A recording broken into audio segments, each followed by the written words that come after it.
Sir, जब से आप खगड़िया आए हैं लगातार क्षेत्र भ्रमण कर रहे हैं, लोगों के बीच आ रहे हैं, जा रहे हैं, मतलब सीधे और साफ तौर पर कहा जाए तो लोगों से रिश्ता और संपर्क बना रहे हैं। क्या आप विधानसभा चुनाव की तैयारी कर रहे हैं? इसके रैली में गए, आज तक वो व्यक्ति कभी समाज के या किसी भी व्यक्ति के दुख का हाल समाचार लेने भी नहीं पहुंचता है, तो ऐसे लोगों को समर्थन करना क्या सही है? नहीं, आपके माध्यम से आपकी बातें अच्छी लग रही है क्योंकि आप खगड़िया के अच्छे भविष्य के बारे में बात कर रहे हैं, लेकिन सवाल यह है कि पूर्व के नेताओं को देखा जाए या आंदोलनकारियों को देखा जाए तो अपनी बातों पे वो जीत कर आने के बाद ईमानदारी नहीं दिखा पाते हैं। तो इस पर आप जो मेरी मंशा है उसको आप अच्छे से अगर बारीक से देखना चाहेंगे, हमारे चैनल के माध्यम से जो लोग देख रहे हैं उनको क्या कहेंगे आप? आखिरकार जनता आप पर विश्वास क्यों करेगी? लंबे लंबे वादे सभी करते हैं, क्या पता आप भी उन्हें झूठा और सच की जाल में फंसा रहे हैं? नहीं, अभी कोई भी आप खिरनिया गए थे जी। वहाँ पीड़ित परिवारों से मिले, क्या बातें हुई, कैसे मदद किए या फिर उनका बातों से सिर्फ हौसला बढ़ाए? नहीं, मैं वहाँ जब सिरनिया गया हूँ तो वहाँ पर नमस्कार, मैं हूं आपके साथ शुभम चौहान और आप देखना शुरू कर चुके हैं खगड़िया दस्तक। आपको बताते चले कि इस वक्त हम आपको सीधे लिए चलते हैं भाजपा पूर्वांचल के कोषाध्यक्ष सी अनुज कुमार जी के आवास पर। जब से आप खगड़िया आए हैं लगातार क्षेत्र भ्रमण कर रहे हैं, लोगों के बीच आ रहे हैं, जा रहे हैं, सीधे और साफ तौर पर कहा जाए तो लोगों से रिश्ता और संपर्क बना रहे हैं। क्या आप विधानसभा चुनाव की तैयारी कर रहे हैं? नहीं, मैंने कोई भी विधानसभा चुनाव की घोषणा नहीं करी है, ना ही मैंने इलेक्शन लड़ने की कोई घोषणा करी है। मैंने पहले भी कहा था कि हमारे भारतीय जनता पार्टी के अगर शीर्ष नेतृत्व मुझे यहाँ विधानसभा लड़ने के लिए सिलेक्ट करते हैं तो मैं उनके बातों को कभी नकारूंगा नहीं और इस मान सम्मान रखूँगा और उसे मैं स्वीकार करूँगा। सर, जनता का मानना यह है कि आप पिछले लंबे समय से जनता के किसी भी सुख और दुख का हाल पूछने भी नहीं गए। ऐसी स्थिति में लोगों के मन में सवाल है कि आप समाज के हित में कभी भी काम करते नहीं दिखे हैं, आज तक एक मिनट भी समाज के हित में अपना समय नहीं दिए, तो ऐसे स्थिति में आपका क्या ऑब्जर्वेशन है? नहीं, आपके माध्यम से, चैनल के माध्यम से मैं उनको बताना चाहूँगा कि मैं बहुत ही युवा अवस्था में मैंने बीकॉम की पढ़ाई यहाँ कोसी कॉलेज खगड़िया से करा था और बीकॉम की पढ़ाई में 18 या 20 साल की उम्र में मैंने दिल्ली छोड़ा था। और दिल्ली छोड़ने का मुख्य कारण था मेरा अपना पढ़ाई का कोर्स जो है, जिसकी पढ़ाई की बिहार में नहीं होती है, लगभग नहीं के बराबर होती, खगड़िया में तो नहीं होती है। तो मैंने यहाँ से दिल्ली के लिए पलायन किया था और दिल्ली जाने के बाद वहाँ मैं अपने सीए क्वालिफाइड हुआ हूँ और सीए क्वालिफाइड होने के बाद मैंने अपना प्रैक्टिस स्टार्ट किया था। 2012 से मैंने अपना प्रैक्टिस स्टार्ट किया था।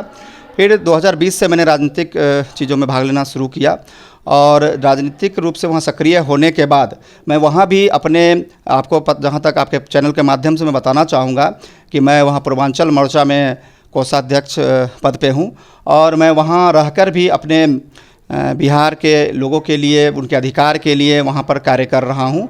और दूसरी बात क्या, वहाँ मैं अपने एनजीओ भी रन कर रहा हूँ, जिस एनजीओ के माध्यम से हमारे बिहार के लोगों के लिए, मैं अपने खगड़िया के लोगों के लिए रोज़ के दिनचर्या में उनकी मदद करने की कोशिश कर रहा हूँ और उनकी मदद करता हूँ, उनके मान सम्मान की लड़ाई करता हूँ। आखिरकार ऐसी कौन सी नौबत आई जो आपको नेता बनने का मन हो गया? नहीं, मैं पहले भी बताया, आपके चैनल के माध्यम से शायद आपको बताया हूँ और दूसरे चैनल वाले को भी बता रखा हूँ मैं कि एक्चुअली मैं एनजीओ जब रन कर रहा था तो एनजीओ रन करने की एक सीमा होती है, जिस सीमा में बंधे होते हैं। कहीं ना कहीं एक पहले भी मैंने बताया था कि मैंने महाभारत में एक शब्द सुना था, जब पंचाली किसे शादी होती है अर्जुन की, शादी होने के बाद उन्होंने अपना एक प्रस्ताव रखा कि मैं राज में नहीं जाऊंगा और मैं खुद को सन्यासी बन के वहाँ पे बिताऊंगा, अपने सन्यास जीवन जीऊँगा। तो वहाँ पे उनसे एक वेद व्यास जी मिलते हैं और वेद व्यास जी ने उनको कहा, वहाँ पर मैं जब ये बुक पढ़ रहा था या फिर महाभारत में मैं देख रहा था तो ये इंग्लिश में एक शब्द वहाँ मैंने देखा था कि politics is also method of social welfare. तो कहीं ना कहीं मेरे दिमाग में ये चीज़ आया कि जो काम मैं सोशल वर्क एनजीओ के माध्यम से कर रहा हूँ उसको अगर राजनीति के माध्यम से अगर करता हूँ तो मैं अच्छे तरीके से लोगों की मदद कर पाऊँगा और उनके अधिकारों के लिए लड़ पाऊँगा। तो मुख्य रूप से ये बात मुझे मेरे दिमाग को काफ़ी हद तक मुझे पॉजिटिव, पॉलिटिक्स के प्रति पॉजिटिव रिव्यू दिया और जिसका कारण से कि मैंने राजनीति में अपना कदम आगे बढ़ाया। आखिरकार सवाल यह है कि जब आप एनजीओ रन कर रहे हैं मतलब यह एनजीओ आपका दिल्ली में चल रहा है? जी जी जी। और खगड़िया में भी आपका क्या सोच है? खगड़िया में मैंने जब एनजीओ तो मैं वहाँ रन कर ही रहा हूँ, लेकिन आपको मैं आपके चैनल के माध्यम से मैं बताना चाहूँगा कि दिल्ली में रजिस्टर्ड तो एनजीओ दिल्ली में है, लेकिन मैंने केवल दिल्ली में ही रहकर खगड़िया के लोगों के लिए भी काम किया है। और पीछे बहुत सारी घटनाएं हुई है, आपने शायद आपने देखा भी हो कि पीछे एक आगजनी की घटना हुई थी खगड़िया में भी, तो वहाँ भी मैंने अपने एनजीओ के माध्यम से राहत सामग्री बंटवाने का कार्य किया था। लोगों को जहाँ तक संभव था वहाँ तक मैंने राहत सामग्री आदि पहुँचाने का काम किया था अपने टीम के माध्यम से। साथ ही इससे पहले भी कई बार खगड़िया में बाढ़ के नौबत दिखी थी, वहाँ उस समय भी मैंने खगड़िया के विभिन्न बाढ़ क्षेत्रों में राहत सामग्री अपनी टीम के माध्यम से बंटवाने का कार्य किया है। आपकी बातें कहीं ना कहीं बहुत अच्छी लग रही है कि आप खगड़िया के अच्छे भविष्य के बारे में बात कर रहे हैं, लेकिन जनता के मन में डर इस बात का है कि पूर्व के कोई भी नेता या कोई भी आंदोलनकारी सत्ता में आने के बाद या फिर जीत के आने के बाद वो अपनी बातों पर ईमानदारी नहीं दिखा पाते हैं। तो ऐसे में इस सवाल को कैसे देखते हैं आप? सर्वप्रथम जो मेरी मंशा है उसको आप अच्छे से अगर बारीक से देखना चाहेंगे तो उसको आप देख सकते हैं कि दिल्ली प्रदेश में मैं पदाधिकारी हूँ और मैं दिल्ली प्रदेश मेरे लिए एक कंफर्ट क्षेत्र था, क्षेत्र मेरे राजनीतिक जीवन के लिए था। लेकिन वहाँ रहते हुए मैंने अपने समाज के लिए मैंने सोचना शुरू किया और समाज के लिए कुछ अच्छा करने की मेरा जज्बा है। इसलिए मैंने राजनीतिक रूप से खगड़िया में रहने का और खगड़िया में सक्रिय होने के लिए मैंने अपना विकल्प चुना है। हमारे चैनल के माध्यम से जो लोग देख रहे हैं उन्हें क्या कहना चाहेंगे? मैं ये कहना चाहूँगा कि आपको मुझ पर विश्वास करना चाहिए और एक बार ज़रूर मेरे पर भरोसा करना चाहिए। आपके चैनल से माध्यम से मैं बताना चाहूँगा कि मैं जैसे ही खगड़िया में आया हूँ और खगड़िया में आने के उपरांत ही मैंने उस समय एक गदा पूजन भी किया था वहाँ पर हमारे पंचमुखी मंदिर हनुमान मंदिर में। और वो गदा पूजन एक गदा पूजन नहीं था, वो मेरे लिए एक शपथ था कि खगड़िया के विकास के लिए, युवाओं के रोजगार के लिए, चिकित्सा सुविधाओं के लिए, इन सब बातों के लिए एक मेरे लिए संकल्प है और उस संकल्प पे मैंने काम करना शुरू भी कर दिया होगा। आपने अभी साथ जब से मैं आया हूँ उस दौरान आप देख पा रहे होंगे कि मैं खगड़िया के विभिन्न क्षेत्रों में जाकर वहाँ की समस्याओं को सुनने का काम कर रहा हूँ, वहाँ की समस्याओं को नोट कर रहा हूँ, वहाँ की समस्याओं को जहाँ तक अपने एंड पे और जहाँ तक हो यहाँ के खगड़िया के पदाधिकारियों से मिलकर उसका समाधान ढूंढ रहा हूँ। आखिरकार जनता आप पर विश्वास क्यों करेगी? लंबे लंबे वादे सभी करते हैं, क्या पता आप भी उन्हें झूठ और सच की जाल में फंसा लेंगे? अभी कोई भी राजनीतिक घोषणा हुई नहीं है किसी भी इलेक्शन का, किसी भी विधानसभा चुनाव के लिए बिहार प्रदेश में कोई भी घोषणा नहीं हुई है।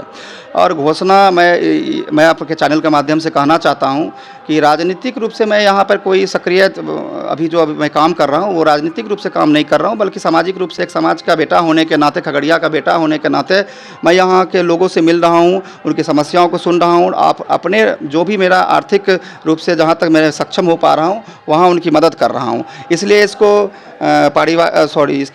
राजनीतिक रूप देना सही नहीं है अभी तत्काल। अभी तो मैं इनके लिए बस सेवा भाव से काम कर रहा हूँ।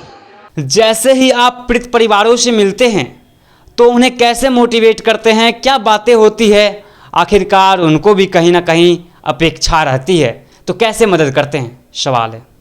नहीं, मैं वहाँ जब सिरनिया गया हूँ तो वहाँ पर मुझे वहाँ पर 2 लोगों की डूबने की घटना के बारे में पता चला और मैं वहाँ पहुँचा। जब वहाँ ग्राउंड लेवल पर मैं पहुँचा हूँ तो दोनों ही मृत शरीर तब तक वहाँ नहीं मिले थे और मैंने उनके परिवार से मिला और एक आर्थिक अपने ओर से एक आर्थिक मदद भी करी और वहाँ के जो समस्याएं थी उनको देखा मैंने। वहाँ एक नाव की समस्या थी, कुछ लोगों का कहना था, ग्रामीण लोगों का, कि वहाँ जो है बिजली की पोल जो लगा हुआ है वो काफ़ी नीचे है, जिसके कारण से कि करंट लगने की समस्या दिखती है।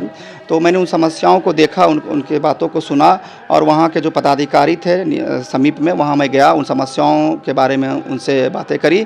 उन्होंने एक आश्वासन भी दिया है कि मैं उन समस्याओं को जल्द अतिशीघ्र उसका समाधान करूँगा। और मैंने अपना पर्सनल नंबर जो मेरा वहाँ मैं दे के आया हूँ वहाँ के नागरिकों को, और मैंने उनको एक आश्वासन भी दिया है कि अगर इन समस्याओं का समाधान अतिशीघ्र नहीं हो पाता है तो वो मुझसे डायरेक्टली कांटेक्ट कर सकते हैं। जहाँ तक मैं अपने स्तर पर संभव हो वहाँ तक मैं उनकी मदद करूँगा, और जहाँ तक खगड़िया पदाधिकारियों के द्वारा उनकी मदद की आवश्यकता हो उनसे भी मिलकर मैं गुजारिश करूँगा। मतलब कहीं ना कहीं उनको आप अपनी ओर से पूरी की पूरी सहयोग करने की कोशिश करेंगे। बिल्कुल।